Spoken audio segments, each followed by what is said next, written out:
She seduced the most powerful men in Rome. She spoke 9 languages. She was a master of politics, warfare, and seduction. Her beauty was legendary, yet historians say she wasn't the most beautiful woman of her time.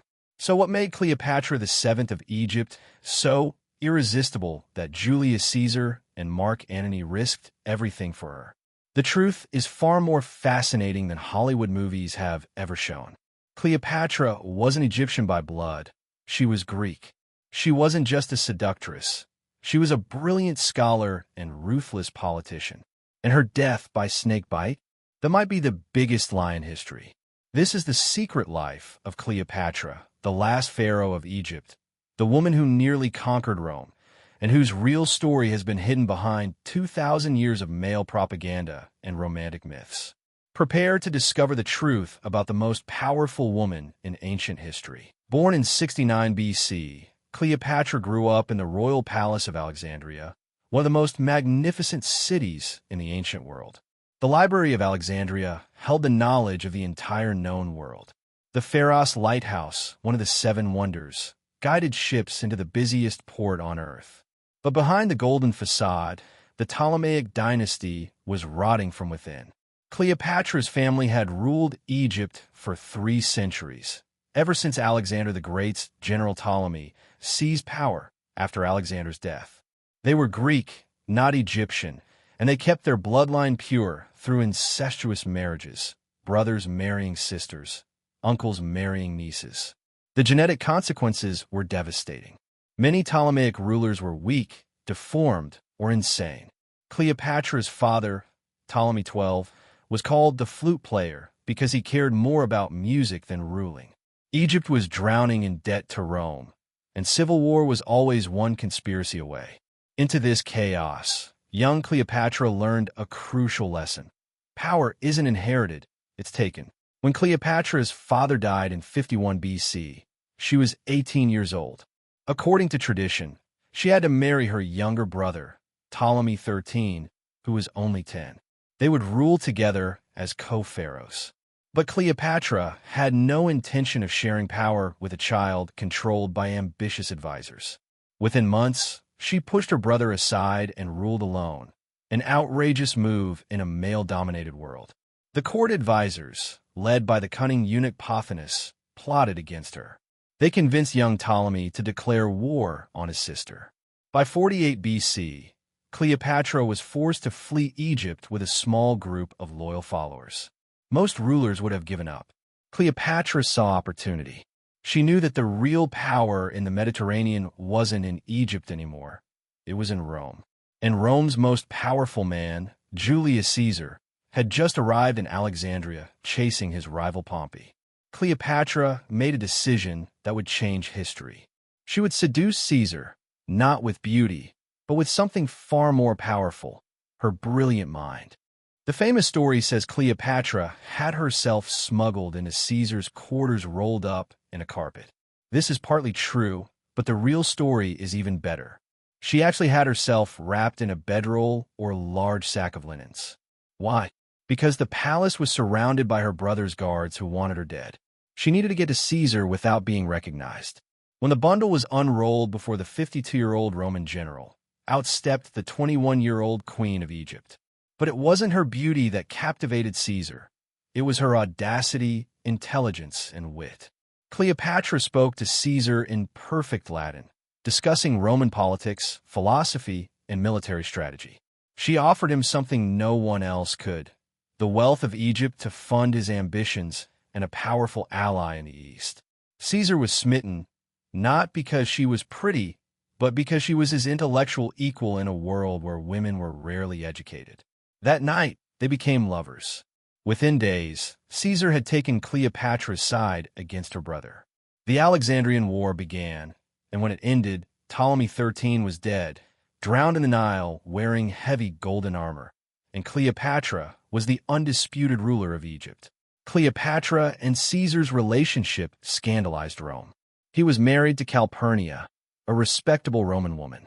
Cleopatra was a foreign queen, and worse, a woman who dared to act like a man's equal. When Cleopatra gave birth to a son, she named Ptolemy Caesar, but everyone called him Caesarion, Little Caesar. The message was clear. This child could unite Egypt and Rome under one dynasty. Caesar brought Cleopatra to Rome, installing her in his villa across the Tiber River. Roman society was horrified. She arrived with hundreds of servants, exotic animals, and displayed the wealth and power of Egypt. Conservative Romans saw her as a dangerous foreign which corrupting their greatest general. But Cleopatra didn't care about Roman opinion. She was playing a longer game. She commissioned a golden statue of herself as the goddess Isis, placed in Caesar's new temple to Venus. She was declaring herself divine, eternal, and undefeatable. For nearly 2 years, Cleopatra lived in Rome, observing how the Republic worked, learning its weaknesses. Then, on the Ides of March, 44 BC, everything changed. Julius Caesar was assassinated by Roman senators led by Brutus and Cassius, who feared he would become king. Cleopatra barely escaped Rome alive, fleeing back to Egypt with her infant son Caesarion. For years, Cleopatra ruled Egypt alone, consolidating power and waiting for Rome to tear itself apart in civil war.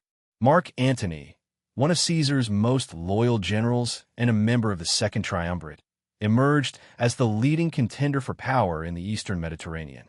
In 41 BC, he summoned Cleopatra to meet him in Tarsus to answer charges that she had supported his enemies during Rome's civil wars. Cleopatra knew this was her chance to forge a new alliance and secure Egypt's future. She arrived on a magnificent ship with purple sails, dressed as the goddess Aphrodite, surrounded by servants dressed as cupids and sea nymphs. Gold leaf decorated the ship, incense burned, musicians played, and the entire performance was designed to overwhelm Antony's senses and imagination. It worked spectacularly. Ancient historians wrote that Antony was so stunned by the theatrical display that he forgot why he'd summoned her in the first place. But again, it wasn't just theatrics and seduction. Cleopatra offered Antony the same strategic partnership she'd offered Caesar: Egypt's legendary wealth to fund his military campaigns, naval support, grain supplies for his armies, and an educated, powerful ally who understood Eastern politics better than any Roman. They became lovers, then trusted political partners, then husband and wife in an Egyptian ceremony. Though this marriage wasn't legally recognized in Rome, where Antony was still married to Octavia, sister of Octavian. Together, they dreamed of creating a Hellenistic empire in the East that would eventually rival Rome itself. Here's what history often ignores. Cleopatra was likely the most educated woman in the ancient world. She spoke 9 languages fluently: Egyptian, Greek, Latin, Hebrew, Aramaic, Ethiopian, Troglodyte, Syrian, and the languages of the Medes and Parthians. Think about that. 9 languages in an era without dictionaries, language apps, or formal schools. She was the first Ptolemaic ruler in 300 years who bothered to learn Egyptian, the language of the common people she ruled. This alone earned her enormous popularity among native Egyptians who had suffered under Greek oppression for centuries and felt ignored by foreign rulers. She studied mathematics, astronomy, philosophy, medicine, and chemistry. She wrote scholarly treatises on weights, measures, and possibly on cosmetics and medicine, though sadly these texts are lost to history. Ancient sources say she personally tested various poisons on condemned prisoners to find the most painless and peaceful method of death, dark and disturbing research that would later serve a very specific purpose. She understood economics and reformed Egypt's outdated currency and agricultural taxation systems. Under her 22-year rule, Egypt became wealthier and more stable than it had been in over a century. She wasn't just playing dress-up as a pharaoh for ceremonies. She was actually governing effectively, managing the economy, and improving her kingdom, which was extremely rare among the pleasure-seeking, decadent Ptolemies who came before her. Cleopatra also understood propaganda, public relations, and image-making better than any ruler of her era. She carefully portrayed herself as the living embodiment of the goddess Isis, the perfect divine mother and wise queen. On her official coins minted throughout her reign, she appeared with a prominent hooked nose and strong masculine features, not conventionally beautiful by Greek standards, but powerful, distinctive, and memorable. She knew that respect and recognition mattered far more than being pretty. She staged elaborate public religious ceremonies where she appeared in full traditional Egyptian pharaonic dress, performing ancient sacred rituals that connected her directly to the legendary pharaohs of Egypt's glorious past. But when dealing with Greeks and Romans, she dressed in flowing Greek chitons and quoted Greek philosophers like Plato and Aristotle. She was a cultural chameleon, brilliantly adapting her image, clothing, language, and behavior to her audience while never losing her core identity and power. This cultural fluidity and intelligence was her true superpower. She could discuss the afterlife with Egyptian priests using religious terminology, debate Stoic philosophy with Greek scholars in perfect Greek, and discuss advanced military siege tactics with battle-hardened Roman generals, and be genuinely respected by all of them. No other ruler in ancient history has so successfully bridged multiple cultures and civilizations. This is the real reason both Julius Caesar and Mark Antony fell for her so completely. She wasn't just a beautiful woman in an exotic location. She was an intellectual force of nature wrapped in intelligence, cultural adaptability, political genius, and absolute unshakable confidence in her own abilities and divine right to rule. Rome would not tolerate an independent Eastern empire ruled by Antony and Cleopatra that could challenge Roman supremacy.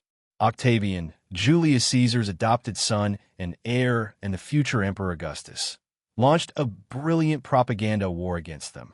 He couldn't directly attack Mark Antony. Antony was still a Roman war hero beloved by the legions. So Octavian focused all his hatred and propaganda on Cleopatra. Roman propaganda machinery painted her as an evil foreign seductress who had enchanted and bewitched Antony with Egyptian witchcraft, drugs, and sexual perversion.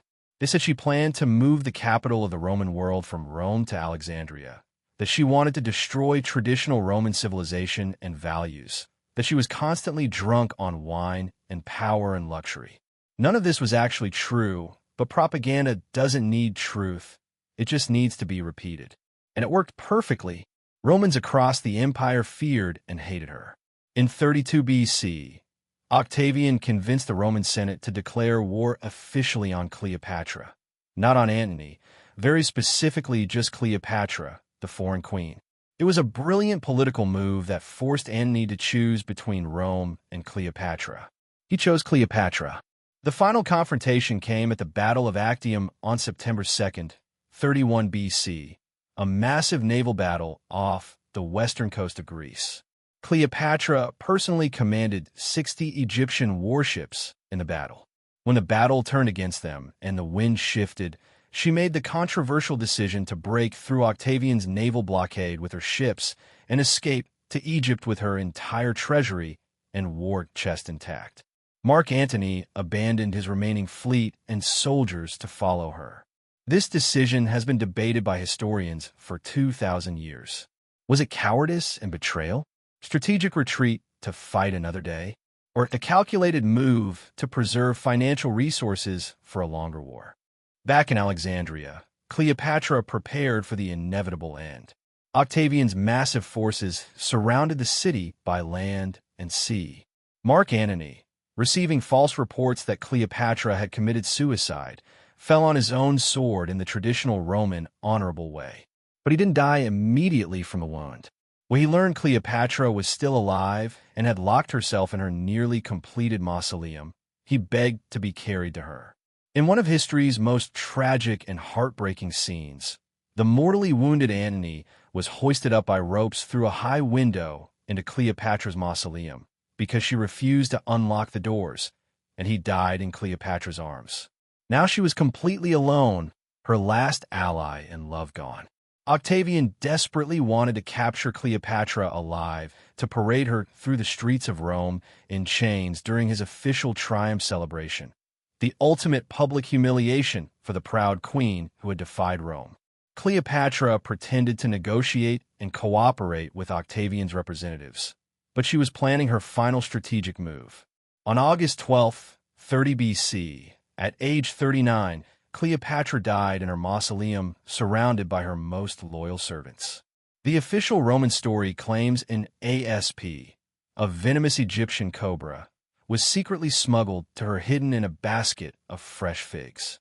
But modern toxicologists and historians seriously doubt this romantic story. Snake venom from a cobra would have caused an extremely painful, violent, and very obvious death with convulsions.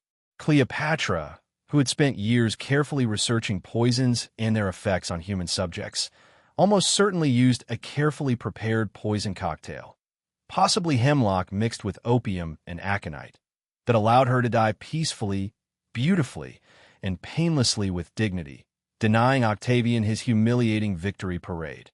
Even in her final moments of death, she controlled her own narrative and chose her own fate. With Cleopatra's death, Egypt's 3,000-year independence ended forever. It became a Roman province, just another territory in Rome's expanding empire, and 3 millennia of continuous pharaonic civilization came to a final end. Octavian ordered the murder of 17-year-old Caesarion, eliminating Julius Caesar's only biological son and Cleopatra's eldest child and heir to both Egypt and potentially Rome. Cleopatra's 3 younger children with Mark Antony, the twins Alexander Helios and Cleopatra Selene, and young Ptolemy Philadelphus, were taken as prisoners to Rome and raised by Mark Antony's Roman widow Octavia in a strange twist of fate. The boys disappeared completely from all historical records and likely died young. Only Cleopatra Selene survived, eventually marrying King Juba II of Mauritania.